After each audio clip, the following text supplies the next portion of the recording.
Hello good morning student. Sharma technical classes online portal पे आपको लोगों का स्वागत है। स्टूडेंट आज हम बात करेंगे आपका फ्यूज। क्या पढ़ेंगे आज? फ्यूज। ठीक है। फ्यूज आप लोगों को पता होगा फ्यूज क्या होता है, इसका यूज़ क्या होता है। देखिए फ्यूज जो होता है हमारा, यह यूज़ किया जाता है प्रोटेक्टिंग डिवाइस में या ओवरलोड प्रोटेक्शन डिवाइस के रूप में यूज़ किया जाता है। या तो ओवर करंट हो जाए या ओवरलोड हो जाए, तो क्या हम यूज़ करेंगे उसके प्रोटेक्शन करने के लिए, किसी भी डिवाइस के प्रोटेक्शन के लिए विद रेस्पेक्ट किसके, ओवर करंट या फिर ओवरलोड की कंडीशन में, तो हम क्या यूज़ करेंगे? फ्यूज। फ्यूज जो होता है हमारा, यह यूज़ किया जाता है, फ्यूज जो यूज़ किया जाता है हमारा, यह 500 एम्पियर और 650 वोल्ट तक यूज़ किया जाता है। फ्यूज जो यूज़ किया जाता है वो 500 एम्पियर और 650 वोल्ट तक यूज़ किया जाता है।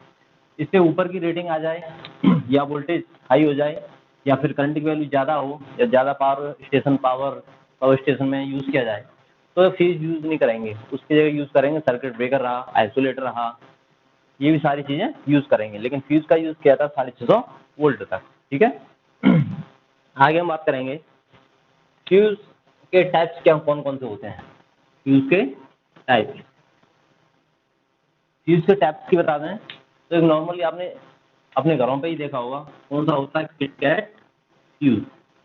KitKat fuse.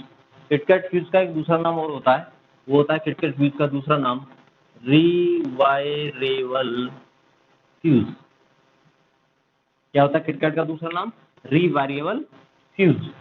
ठीक है, एक एक करके सभी को पढ़ेंगे। दूसरा होता है आपका किटकैट फ्यूज हो गया, दूसरा होता है आपका कार्टेज फ्यूज। Cartridge fuse. ठीक है। और तीसरा आपका होता है HRC फ्यूज। ठीक, ये तीन आपके फ्यूज नॉर्मली हम स्टडी करते हैं। और भी काफ़ी सारे फ्यूज होते हैं, लेकिन उसको बाद में डिस्कस करेंगे अकॉर्डिंग टू एग्जाम के क्वेश्चन के अकॉर्डिंग। इन्हीं तीन से ज़्यादा पूछा जाता है। तो सबसे पहले हम बात करें किटकैट फ्यूज की। देखिए किटकैट फ्यूज जो आपका होता है, जो रिवायरेबल फ्यूज है, नॉर्मली घरों में यूज़ किया जाता है। इसका यूज़ कहाँ किया जाता है किटकैट फ्यूज का? डोमेस्टिक में।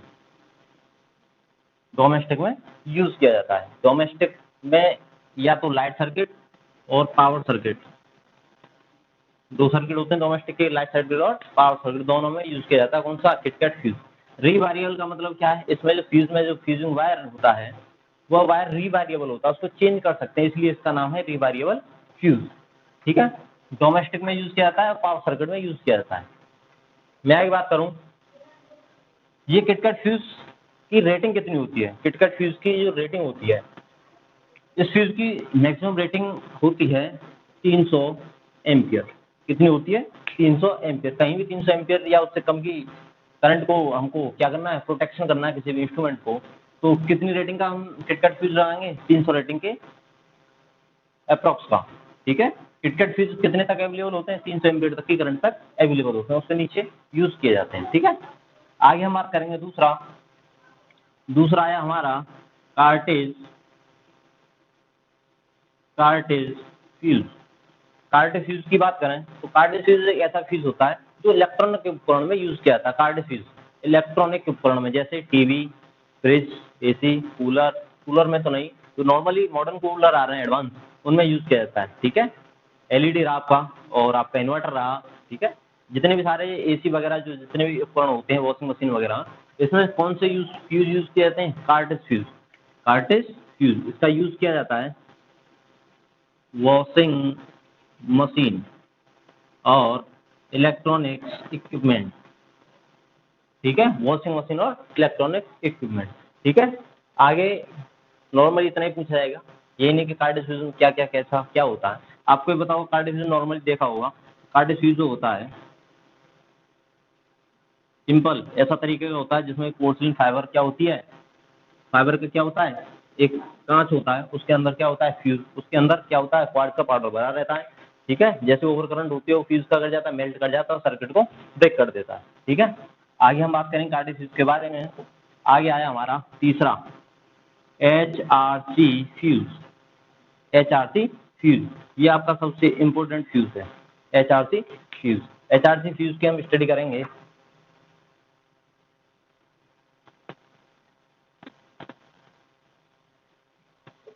देखिए आपका जो HRC फ्यूज होता है, HRC फ्यूज का H से मतलब high rupturing capacity fuse, high rupturing capacity यानी ऐसा फ्यूज जिसकी रप्चरिंग कैपेसिटी क्या हो, हाई, उसको हम बोलेंगे HRC फ्यूज। HRC फ्यूज देखिए कैसा होता है। HRC फ्यूज का जो डायग्राम है इस तरीके से है, ठीक है, आपने नॉर्मली देखा होगा ये। इसमें क्या होता है, ये क्या होते हैं, पीतल यानी ब्रास के कैप होते हैं, ये ब्रास के कैप होते हैं, ठीक है। ये क्या होता है पोर्सलिन, पोर्सलिन क्या सिलेंड्रिकल, पोर्सलिन सिलेंड्रिकल क्या कंटेनर होता है, ठीक है, होल, ठीक है। आगे हम बात करेंगे इसमें क्या फ्यूज वायर यूज किया जाता है, फ्यूज वायर। फ्यूज वायर किसका होता है, फ्यूज वायर होता है नाइक क्रोम का, निकल और क्रोमियम का मिक्सचर होता है, उसका होता है क्या, फ्यूज वायर। आगे हम पढ़ेंगे इसके अंदर क्या भरा रहता है, क्वार्ट्ज पाउडर, क्वार्ट्ज का पाउडर प्लस पीओपी। इसके अंदर जो यूज किया जाता है HRC फ्यूज के अंदर क्वार्ट्ज का पाउडर प्लस पीओपी यूज की जाती है, आर क्विंचिंग मीडियम। इसके अंदर जो गैस भरी जाती है, क्या होते हैं, दोनों तरफ पीतल के कैप होते हैं, ठीक है, पीतल के कैप होते हैं ये दोनों तरफ पीतल के कैप होते हैं। और ये क्या फ्यूज लिंक होती है, ये क्या होती है, फ्यूज लिंक। फ्यूज लिंक कहाँ कनेक्ट की जाती है, बेस में, फ्यूज बेस में, ठीक है। ये किसकी होती है, ये होती है आपकी कॉपर, कॉपर की, ठीक है, फ्यूज लिंक कॉपर की बनी हुई होती है। कैसे भी क्वेश्चन पूछ सकता है इसके HRC फ्यूज के अंदर क्या भरा रहता है, या इसका एलिमेंट किसका बना होता है, या इसका कंटेनर होता है वो किसका होता है, या फिर इसकी कैप किस मटेरियल की बनी हुई होती है, वो हमने देख लिया, ठीक है। आगे हम जो HRC फ्यूज का यूज करते हैं, HRC fuse high rupturing capacity, इसकी कैपेसिटी बहुत ज़्यादा होने के कारण इसका यूज किया जाता है इलेक्ट्रिकल सब स्टेशन में। कहाँ यूज किया जाता है, इलेक्ट्रिकल सब स्टेशन में, ठीक है, आपको याद रखना है, पूछा जाता है, ठीक है। आगे हम बात करेंगे इसकी प्रॉपर्टीज की, फ्यूज की प्रॉपर्टीज क्या क्या होती हैं।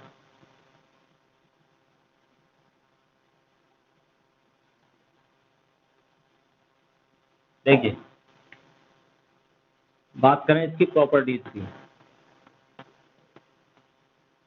देखिए फ्यूज की प्रॉपर्टीज की बात करूं तो फ्यूज हमारा कैसा होना चाहिए, फ्यूज हमारा जो फ्यूज का एलिमेंट जो होता है, फ्यूजिंग वायर होता है, वो कैसा होना चाहिए, हाई स्पेसिफिक रेजिस्टेंस है, या फिर लो स्पेसिफिक रेजिस्टेंस। देखिए मान लीजिए मेरा फ्यूज वायर है, ठीक है, मैं करंट यहाँ से फ्लो करा रहा हूँ, सारी करंट आउटपुट में मिलनी चाहिए कि नहीं, मिलनी चाहिए। तो इसका रेजिस्टेंस कैसा होना चाहिए, रेजिस्टेंस होना चाहिए इसका लो, यानी ब्रेकर कम होगा तभी तो सीधी गाड़ी आगे जाएगी। तो क्या इसका रेजिस्टेंस क्या होना चाहिए, लो, स्पेसिफिक रेजिस्टेंस कैसा होना चाहिए, लो, ताकि मेरी करंट सारी फ्लो कर जाए। तो क्या फ्यूज वायर का जो स्पेसिफिक रेजिस्टेंस होता है, सबसे पहली चीज हमें मिली जो स्पेसिफिक रेजिस्टेंस होता है, यानी रजिस्टिविटी जिसे बोलते हैं हम, स्पेसिफिक रेजिस्टेंस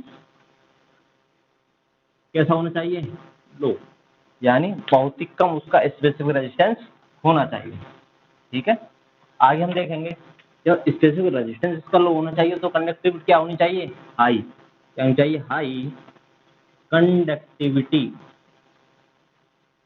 हाई कंडक्टिविटी होनी चाहिए ताकि ज़्यादा से ज़्यादा हमारी करंट दूसरी तरफ फ्लो कर सकें। आगे हम देखेंगे इसका जो मेल्टिंग पॉइंट कैसा होना चाहिए, मेल्टिंग पॉइंट लो होना चाहिए या हाई होना चाहिए, मेल्टिंग पॉइंट इसका लो होना चाहिए, लो मेल्टिंग पॉइंट। क्यों होना चाहिए, क्योंकि लो मेल्टिंग पॉइंट नहीं होगा तो यह जल्दी गलेगा नहीं। लो मेल्टिंग पॉइंट का मतलब जल्दी टेम्परेचर पर गल जाना, थोड़ी सी करंट बढ़ी तुरंत मेल्ट हो गया, प्रोटेक्शन हमारी होगी। ऐसा नहीं होगा 100 एम्पीयर करंट हो गई फिर भी मेल्ट नहीं हो रहा, मेल्टिंग पॉइंट क्या है उसका, हाई, मेल्ट नहीं हो रहा तो बेकार, इसलिए उसका मेल्टिंग पॉइंट क्या होना चाहिए, लो होना चाहिए, ठीक है। आगे हम देखेंगे उसका जो वर्क जो करना चाहिए हमारा फ्यूज, वो हाई रप्चरिंग कैपेसिटी होनी चाहिए उसकी, हाई रप्चरिंग कैपेसिटी होनी चाहिए किसकी, फ्यूज की। जैसे कि हमारी करंट एक साथ बढ़ी 100 एम्पियर हुई, ऐसे नहीं कि धीरे धीरे कर करके तब जाकर मेल्ट हुआ तब जाकर के हमारा सर्किट ब्रेक हुआ, नहीं, एक साथ जैसे करंट बढ़ी तुरंत हमारा मेल्ट होकर के सर्किट को ब्रेक कर दिया, हाई रप्चरिंग कैपेसिटी होनी चाहिए। आगे हम बात करेंगे, इसका होना चाहिए हाई स्पीड ऑपरेशन। इसका हाई स्पीड ऑपरेशन होना चाहिए किसका, फ्यूज का। आगे हम इसका देखेंगे, इसमें होना चाहिए नो एजिंग इफेक्ट। इसका इफेक्ट कैसा होना चाहिए, नो एजिंग इफेक्ट। जैसे 1 साल बाद, 2 साल बाद, या 1 महीने बाद, या 2 महीने बाद हमारा फ्यूज वायर ऐसा ना हो उसका रजिस्टिविटी बढ़ जाए, ड्रॉप करने लगे वोल्टेज, या उसकी रजिस्टिविटी कम हो जाए, जिससे क्या हो, या फिर उसका मेल्टिंग पॉइंट ज़्यादा हो जाए, खराब होने के, या उस पर रस आ जाए, जंग लग जाए। ठीक है, तो उसका एजिंग इफेक्ट कैसा होना चाहिए, नहीं होना चाहिए। कितने भी टाइम इसका यूज़ करो प्रॉपर वर्क करना चाहिए। ठीक है, चलिए ये इसकी क्या हो गई प्रॉपर्टीज। आगे हम पढ़ेंगे इसमें कुछ इंपॉर्टेंट फ्यूज और हैं, उनके केवल जो एग्जाम के पर्पज से पूछे जाते हैं, हम उस वाले फ्यूज का स्टडी करेंगे। आगे एक आपका वो है फ्यूज, आपका है सेमी कंडक्टर फ्यूज। कौन सा आपका, सेमी कंडक्टर फ्यूज। फ्यूज से यूपीपीसीएल चीज सेकंड में लगभग 4 से 5 क्वेश्चन आपके क्या हैं, आते हैं फ्यूज से। ठीक है, अच्छी तरीके से याद कर लो तो 4 से 5 नंबर क्या हो जाएंगे, क्लियर। केवल जो चीज़ करा रहा हूँ उसी चीज़ पर फोकस रखो, बाकी को छोड़ो। जो मैं पढ़ा रहा हूँ उसी पर फोकस रखो, उसी को याद करो, उसी को रट लो। ठीक है, सेमीकंडक्टर फ्यूज। सेमीकंडक्टर फ्यूज की एक खासियत होती है, ये क्या करता है, हाई स्पीड ऑपरेशन करता है। सेमीकंडक्टर फ्यूज क्या करता है, हाई स्पीड ऑपरेशन। कहाँ यूज़ किया जाएगा, मॉडर्न जितनी भी मशीन होती हैं, जहाँ जितने भी पावर सिस्टम या कुछ रिले, ऐसी सेंसिंग रिले जो होती हैं, यहाँ पर हमको क्या है, बहुत ही हाई स्पीड ऑपरेशन चाहिए उसका। जरा सी अगर देर होगी तो कुछ न कुछ मशीन वगैरह कुछ न कुछ ब्लास्ट हो सकता है, गैस लीकेज हो सकती है, बाल रुक सकता है, या फिर मोटर स्टार्ट नहीं हो सकती है, या फिर ओवर करंट हो सकती है। इसलिए हमें जहाँ पर हाई स्पीड ऑपरेशन चाहिए, क्या यूज़ करेंगे, सेमीकंडक्टर फ्यूज। इसका एक और लिमिटेशंस होती है, यह हाई वोल्टेज पर यूज़ किया जाता है। सेमीकंडक्टर फ्यूज हाई वोल्टेज पर यूज़ किया जाता है। ठीक है, आगे हम बात करेंगे, एक और होता है आपका, इसके बाद एक और आपका फ्यूज होता है डिले फ्यूज। कौन सा फ्यूज होता है आपका, delay fuse. Delay fuse, delay fuse आपका होता है, यानी वो फ्यूज जो कहाँ यूज़ किया जाए, मोटर में, मोटर जनरेटर में जो फ्यूज यूज़ किया जाता है वो होता है आपका डिले फ्यूज। ठीक है, आगे हम देखेंगे कार्टेज फ्यूज और एचआरसी फ्यूज करा दिया। कार्टेज फ्यूज हम देखेंगे, तो कार्टेज फ्यूज इलेक्ट्रॉनिक्स इक्विपमेंट में यूज़ किया जाता है। ठीक है, इसके बाद में आपकी नेक्स्ट हेडिंग आती है फ्यूजिंग फैक्टर। क्या, फ्यूजिंग फैक्टर क्या होता है, बहुत ही इंपॉर्टेंट फॉर्मूला है फ्यूजिंग फैक्टर। फ्यूजिंग फैक्टर होता है minimum fusing current, minimum fusing current upon rated carrying current.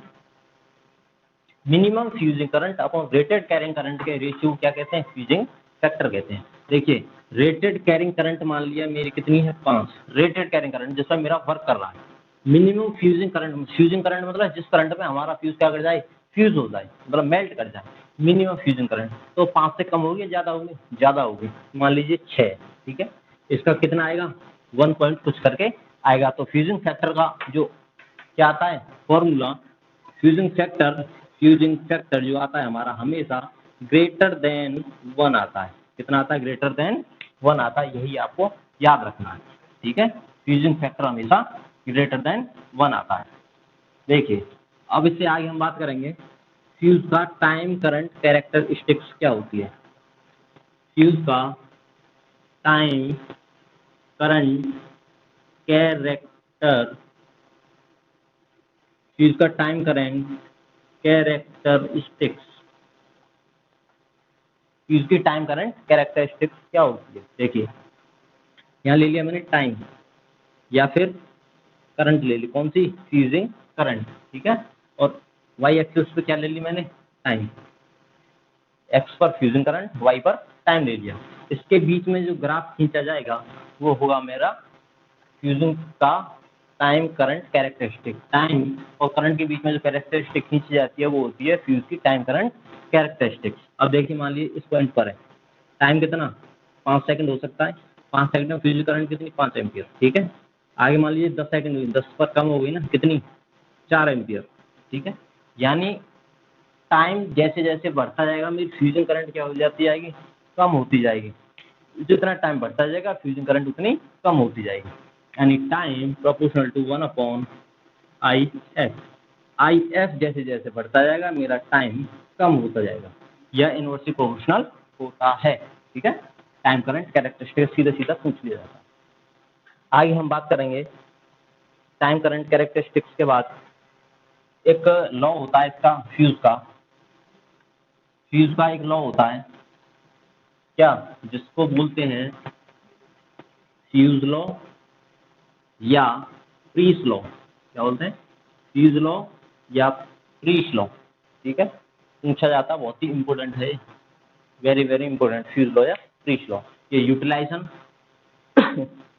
और आपका इस फिजिकल प्रोटेक्शन दोनों में है सिलेबस में, जिसकी वजह से इसको इम्पोर्टेंट बोला जाता है। उसमें भी आ सकता है, इसमें भी आ सकता है, इसलिए कंपटीशन के लेवल से बहुत अच्छा है। देखिए फ्यूज लॉ या प्रीस लॉ क्या होते हैं। फ्यूज लॉ होता है आई स्क्वायर प्रोपोर्शनल टू डी की पावर 3। मतलब फ्यूज लॉ या प्रीस लॉ कहता है कि जितनी करंट किसी फ्यूज में फ्लो कर रही है, जितनी करंट किसी फ्यूज में फ्लो कर रही है, उसका स्क्वायर उस मटेरियल्स की या उस फ्यूज के डायमीटर यानी व्यास की पावर 3 के समानुपाती होता है। क्या, फ्यूज लॉ या प्रीस लॉ, ठीक है। तो इसको मैं थोड़ा सॉल्व करूं तो I2 अपॉन I1 का whole square proportional to D की पावर D2 अपॉन D1 की पावर 3। इससे न्यूमेरिकल भी आ जाता, सीधा सीधा पूछ लेता रिलेशन, ठीक है। यदि मैं I निकालूं तो I प्रोपोर्शनल टू क्या हो जाएगा, D की पावर 3/2, D की पावर 3/2 हो जाएगी। यानी I प्रोपोर्शनल टू D की पावर 1.5, ऐसे भी ये हो सकता है, ठीक है। याद रख लेना प्रीस लॉ या फ्यूज लॉ, ठीक है। आगे हम नेक्स्ट क्लास में बात करेंगे, नेक्स्ट क्लास में बात करेंगे आपका मैग्नेट। क्या बात करेंगे, मैग्नेट। जितने भी फ्यूज से रिलेटेड क्वेश्चन थे मैंने आपको करा दिए।